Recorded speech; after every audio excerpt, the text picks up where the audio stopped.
Have you ever heard about the heiress who vanished from a yacht right in the middle of the ocean?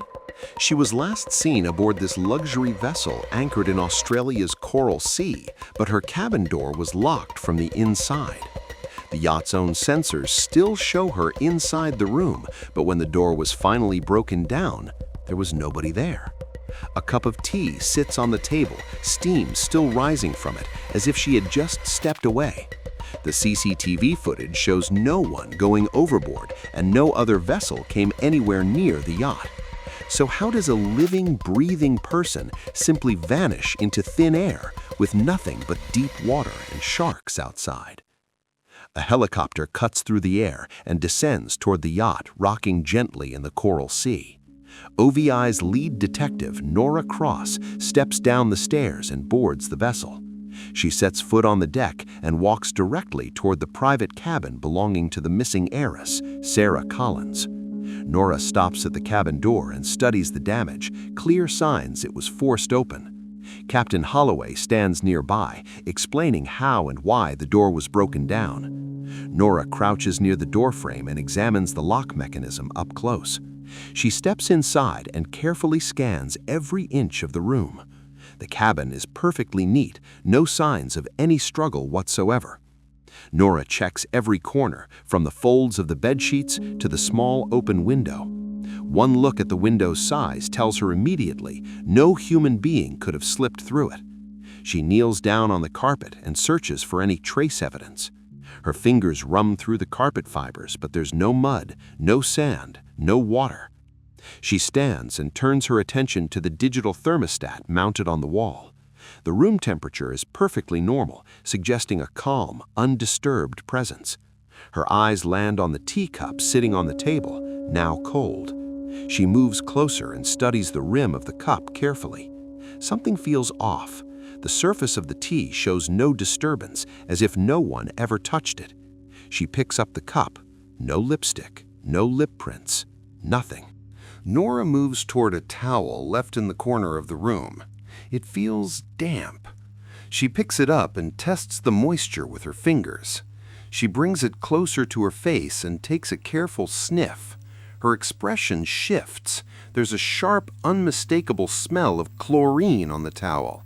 She knows this yacht's swimming pool runs on salt water, so where is this chlorine coming from? Nora steps into the attached bathroom and checks the faucets.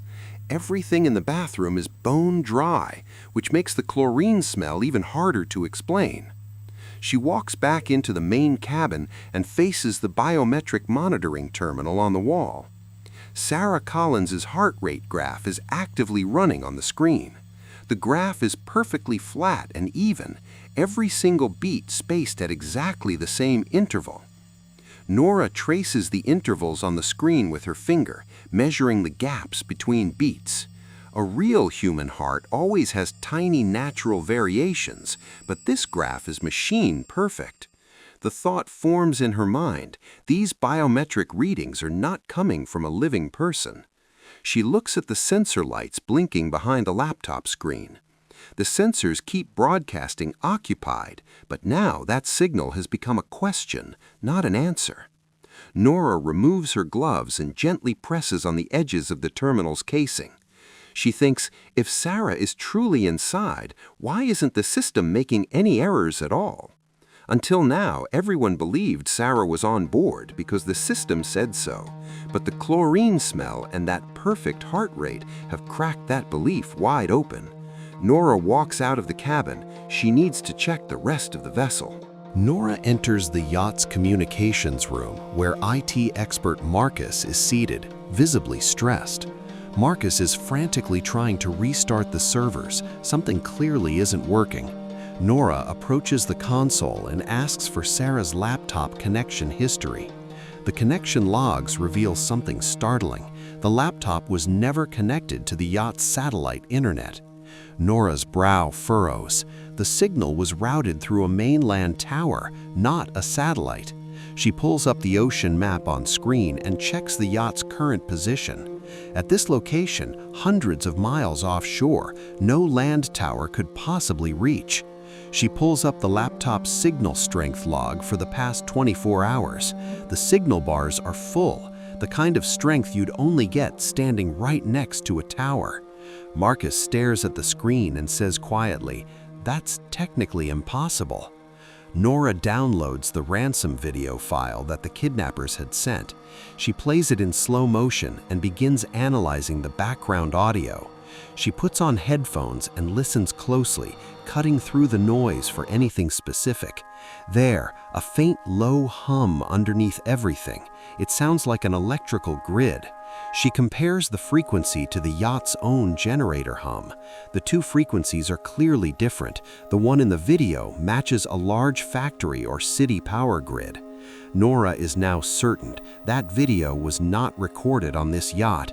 She checks the video's metadata on screen, but it has been deliberately wiped clean. Still, that hum keeps playing in her mind. If both the video and internet signals are coming from land, then Sarah was never on this yacht at all. Everything analyzed so far points to one conclusion: this laptop and these biometrics never went to sea. Nora rises from the console. Her face carries a new certainty and a new direction. Nora steps back onto the deck where first mate Liam is busy cleaning up. Liam tells her he saw someone in a black suit jump into the water during the night. Captain Holloway backs up the claim. He says he heard running footsteps on the deck. They show her the security manifest. There's a new handwritten entry for a stealth suit. One section of the entry looks slightly different from the rest of the handwriting. Nora holds the paper up to the light. The ink color is too fresh, too new. Liam claims the intruder had Sarah over his shoulder when he jumped. He describes the figure hugging the walls and then disappearing into the water. Nora listens, but her eyes carry a quiet skepticism. This stealth suit story seems to wrap up the locked room mystery just a little too conveniently. The police are already leaning toward this theory, a suit-clad intruder who came and went. But to Nora, this whole explanation feels too easy, too rehearsed. She checks the deck railings, not a scratch, not a mark, not a trace of rope or friction. She glances at Liam's hands, they're trembling slightly. Nora senses it clearly now. Someone is working hard to steer this investigation toward a fictional villain. Nora returns to the area of the deck fitted with pressure sensors. She removes the cover from the sensor control panel and inspects the wiring. She downloads the raw sensor data logs to her tablet. The logs show that nothing heavier than 10 kilograms moved across the deck all night. If a man in a stealth suit had carried Sarah across, the sensors would have gone off instantly. A person wearing a tactical suit plus Sarah's weight would total at least 100 kilograms. She walks to the exact railing section where Liam claims the figure jumped. She examines the railing closely. No scratches, no scuff marks, no rope impressions. She leans over and looks at the water below, estimating the current speed. At this speed and depth, anyone jumping in while carrying someone would leave traces. There are none. That means Liam's story is either a flat-out lie or an extraordinary misunderstanding. Nora is now completely convinced. The stealth suit story is nothing but a manufactured distraction. She asks herself, if no one came in from outside and no one left from inside, where did Sarah go? She rubs her temple and runs through the logical loop one more time. If physical evidence is zero, then the digital evidence must tell the whole story. Nora feels it. She's been chasing a digital ghost. She closes her tablet and turns back towards Sarah's cabin. This time, she's not going back to look at the room. She's going to crack it open. Nora re-enters Sarah's cabin and closes the door behind her. She goes around tapping every wall panel one by one. Her focus settles on the main data hub panel hidden behind the bed. She takes out a screwdriver from her pocket and begins removing the panel screws. The panel falls away, and behind it is a dense tangle of wires. Nestled among the wires is a small black box, one that was clearly never factory installed. Nora examines the transmitter carefully. It has a small antenna attached.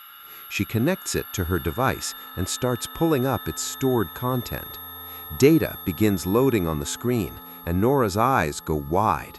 The device contains a 24-hour looping recording of biometric data, the exact same perfect heart rate she had spotted on the terminal earlier, on a loop.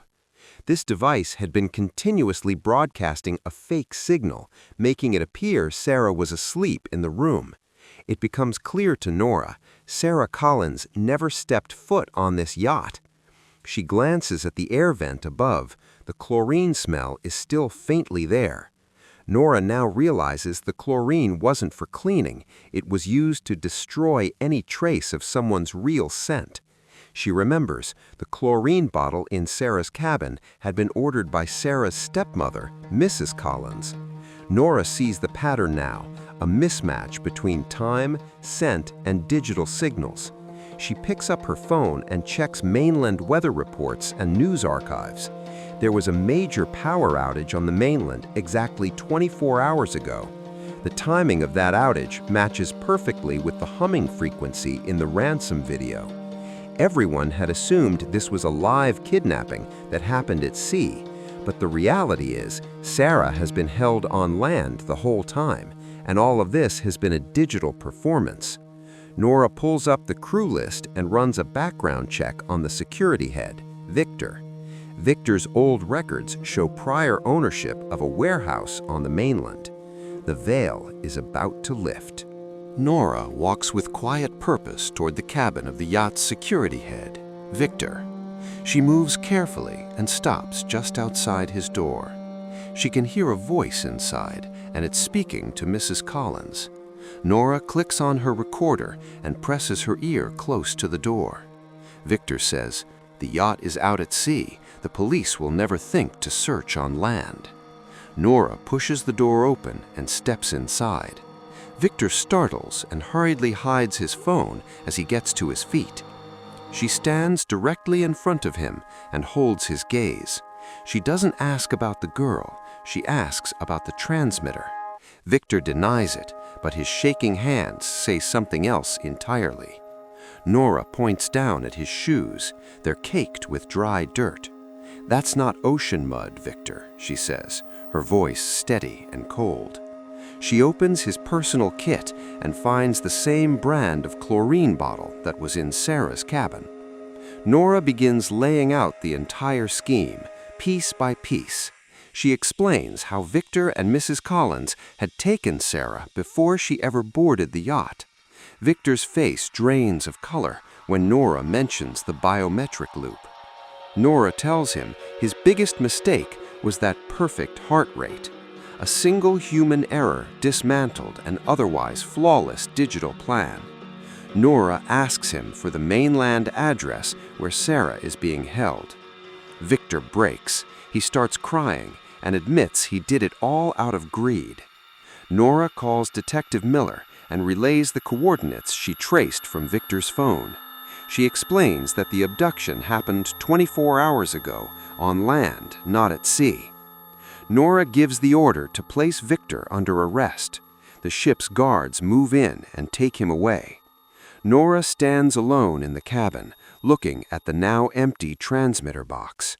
She thinks how dangerous it is to trust something just because a screen says so. Her eyes drift to the window. The sun is just beginning to rise.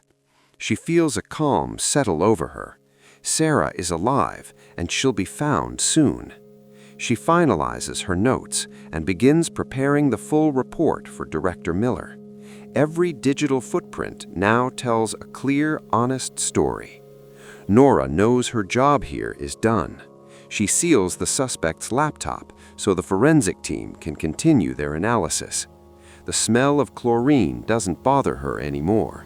It was, after all, her most important clue. Nora walks back out onto the deck and waits for the helicopter to return. The case has been solved logically. All that remains is the reconstruction. Now let's go back to the beginning and watch it all unfold from start to finish.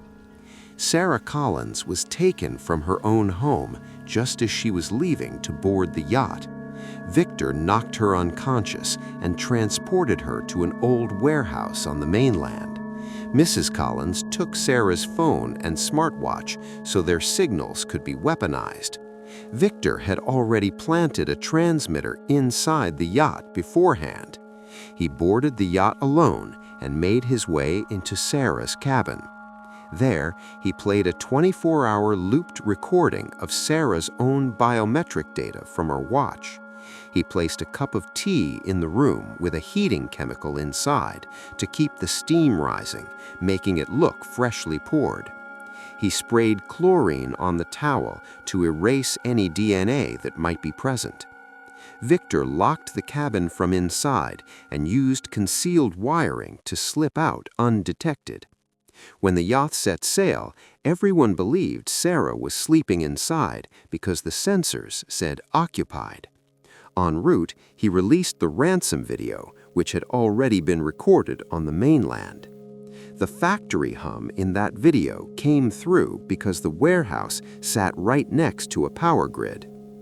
He kept the laptop connected to a mainland tower so all location pings would trace back to land. Once the investigation started, he paid Liam to invent the story about the black-suited intruder. He falsified the manifest himself and deceived Captain Holloway. His plan, once the ransom was paid, he would kill the transmitter and everyone would assume Sarah fell overboard. But Nora caught the perfection in the biometric readings. She caught the mismatch between signal strength and tower distance. The chlorine smell turned a cleanup attempt into the most damning piece of evidence.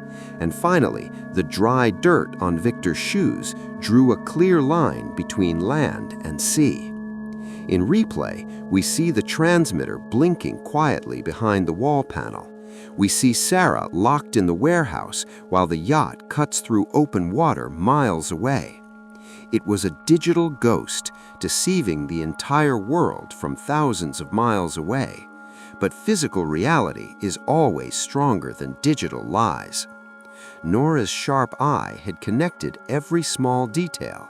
Chlorine, the electrical hum, and dry dirt, these three pillars cracked the entire case. Victor had erased every digital trace, but forgot about those three physical ones. Even the girl's crying voice in the Ransom video was fake, artificially generated using AI. Nora had noticed the unnatural patterns in that voice, too. At every step, Victor had chased over perfection, and that perfection became his undoing. Local police are now breaking down the warehouse door. Sarah Collins is being brought out safe. She's shaken but alive. Victor and Mrs. Collins now sit behind bars. OVI has solved yet another seemingly impossible case. Nora Cross has proven once again that the human mind moves faster than any technology. The final reconstruction shows how one wrong decision, born from greed, unraveled an entire plan. The yacht's sensors have been switched off. The digital ghost has vanished permanently. Nora is airborne, flying back toward shore. The ocean waves below look calmer than ever before. The investigation is now fully and officially closed. Logic wins again.